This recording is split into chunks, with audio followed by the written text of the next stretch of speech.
अवधूत चिंतन श्री गुरुदेव दत्त श्री स्वामी समर्थ. नमस्कार मंडळी, आज मी तुमच्यासाठी युट्यूबवर पहिल्यांदाच आलेली असली एकदम नवीन भन्नाट रेसिपी घेऊन आलेली आहे.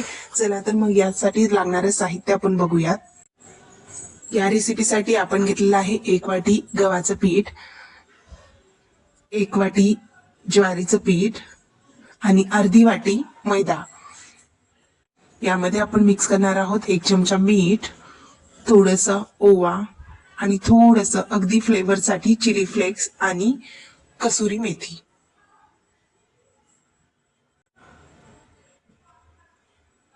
कसुरी मेथी टाकून घेऊयात. 1 चमचा तेल टाकायचंय आणि थोडंसं पाणी टाकून हे पीठ आपल्याला छानसं असं मळून घ्यायचंय.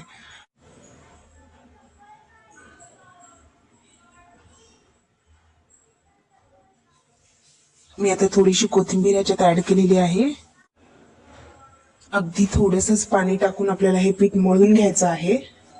एकदम नवीन रेसिपी आहे, तुम्हाला नक्की आवडेल आणि युट्यूबवर ही रेसिपी तुम्हाला कुठल्याही चॅनलवर दिसणार नाही. एका पातेल्यामध्ये 1 चमचा तेल टाकून ते पाणी आपल्याला मीठ आणि तेल टाकून बॉईल करायला ठेवायचं आहे.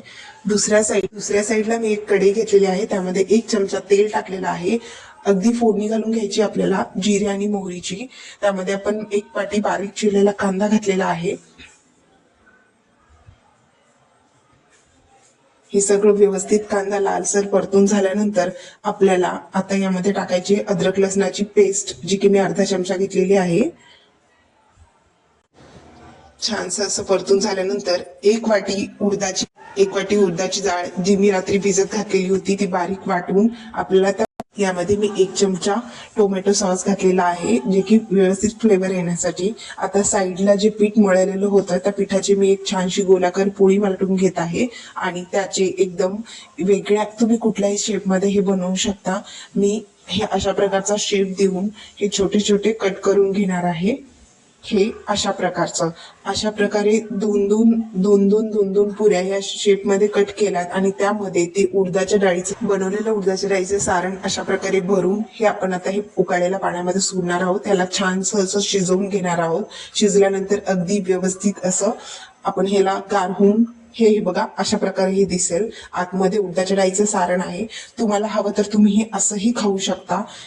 पण मी तुम्हाला दुसरी पद्धत अजून सांगते. दुसऱ्या पद्धतीमध्ये आपण वाफळलेले टफल्स घेतलेले आहेत एका तडक्यामध्ये आणि त्याच्यामध्येच आपण व्हाईट सॉस आणि चिली सॉस 1 स्पून टाकून त्याला अजूनच चटपटीत अशी जर कुणाला खावंसं वाटत असेल एकदम, तर तुम्ही पिझ्झा पास्ता विसरून जाल. अशा पद्धतीने आपण ह्या अशा रीतीने ही रेसिपी बनवू शकतो. म्हणजे तुम्ही नुसते वाफळलेले टफल्स देखील खाऊ शकता, कारण आतमध्ये आपण उडदाच्या डाळीचं एकदम हेल्दी सारण भरलेलं आहे.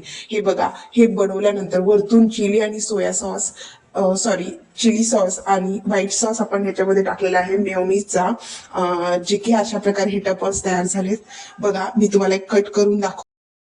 एकदम तेलकट आणि तळलेले पदार्थ खाण्यापेक्षा लहान मुलांनाही एकदम स्वादिष्ट आणि टेस्टी अशी ही रेसिपी, एकदम नवीन रेसिपी मी तुमच्यासाठी घेऊन आलेली आहे. आवडली तर नक्की लाईक करा, शेअर करा, सबस्क्राईब करा.